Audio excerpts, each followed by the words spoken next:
Classic physique is where I come from. That is classic physique. They say physique, but it's really classic bodybuilding. Yes, I had to work hard. You just don't hand gifts out.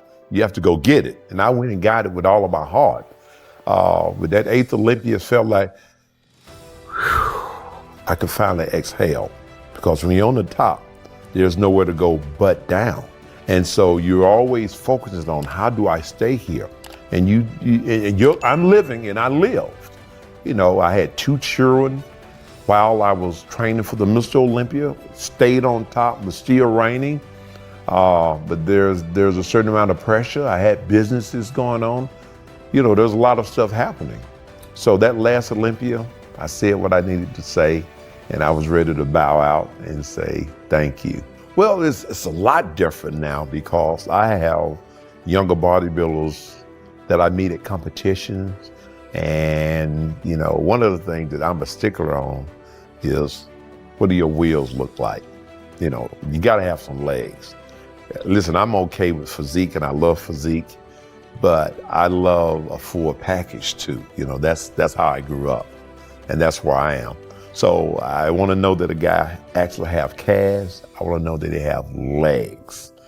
You know, so one of the things that I see that's sort of off balance now is athletes don't give enough time to bring it about growth and muscle maturity in the different body parts. They're now in a system where they would train one body part a week.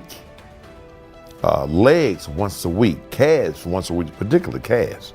You know, and that's a biggie for me.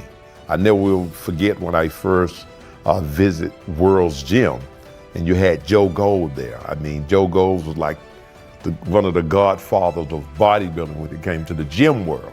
Of course, he created World's and Gold's Gym. His name was on both of them. So I never will forget as I came in for the first time at World's Gym, California, Eddie Giuliano was standing there and he said, Joe, come out of our office, check out this young kid. And so he did. So Joe walked around the circle and he watched me and he said, pull up your pants leg, kid. So I pulled my pants leg up and he looked and said, you're going places. He didn't give a crap about what he saw up top because everybody got something up top. If you don't have wheels, you don't make it in the sport of bodybuilding. Not in the sense of where I came from in the eras prior to me. So that's a very important deal.